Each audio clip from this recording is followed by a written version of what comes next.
গাছ উৎপাদন করতে পারবো এবং এবং এই গাছ উৎপাদন করার ফলে আমরা বাসার ভিতর ঘরের ভিতর বর্তমানে গাছ উৎপাদন করতে পারবো। আমাদের কিন্তু প্রতি বছর আমাদের জনসংখ্যা হিউজ পরিমাণে বাড়ছে, কিন্তু সেই অনুপাতে আমাদের কিন্তু শুরু করছে। এক পরিসংখ্যানে দেখা গেছে বাংলাদেশ গত বছর জনসংখ্যা বৃদ্ধি পেয়েছে দ্বিগুণ, যে জায়গায় আমাদের কৃষি জমি কমেছে 1%। আর এই কম জমিতে কিন্তু আমাদের কৃষকদের পক্ষে একটা বিশাল উপস্থিতির নিজে খাদ্য উৎপাদন এটা প্রায় অসম্ভব হয়ে পড়ছে। সে জায়গায় কিন্তু যেখানে আমরা আমাদের ঘরে নিজের সবজিটা নিজে চাষ করতে পারি। এই প্রযুক্তি ব্যবহার করে টমেটো, কাঁচামরিচ, ধনে পাতা, ক্যাপসিকাম, লেটুস পাতা সহ যে দরকারি সবজিগুলো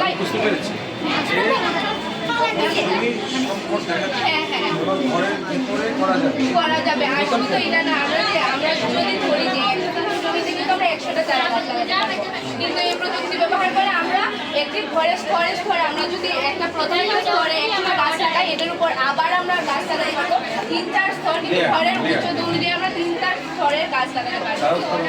আর এটা আরেকটু আছে পুরোটা কনসেপ্ট শেষ হয় না, বাকি আছে।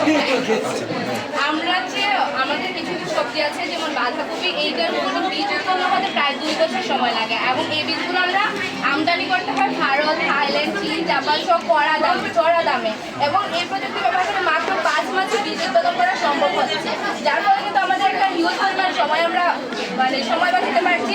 প্লাস ওই প্রযুক্তি ব্যবহার করে আমরা যখন বীজটা উৎপন্ন করছি তখন কিন্তু আমার বাইরের দেশ থেকে আমদানি করতে হচ্ছে না।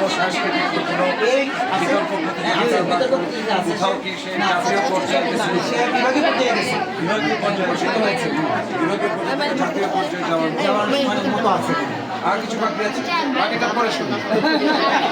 এটা হচ্ছে থার্মোমিটার। আমার এই যে থার্মোমিটার, ওটা নিচেটা থেকে ফেলতে হবে না না, এটা তাপমাত্রা হাতের তাপে তাপ প্রতিফলনের 16তম সূত্র অনুযায়ী দুটি বস্তু যদি তৃতীয় কোনো বস্তুর সাথে তাপীয় সাম্যাবস্থায় থাকে তাহলে প্রথমত দুটি বস্তু পরস্পরের সাথে তাপীয় সাম্যাবস্থায় থাকে।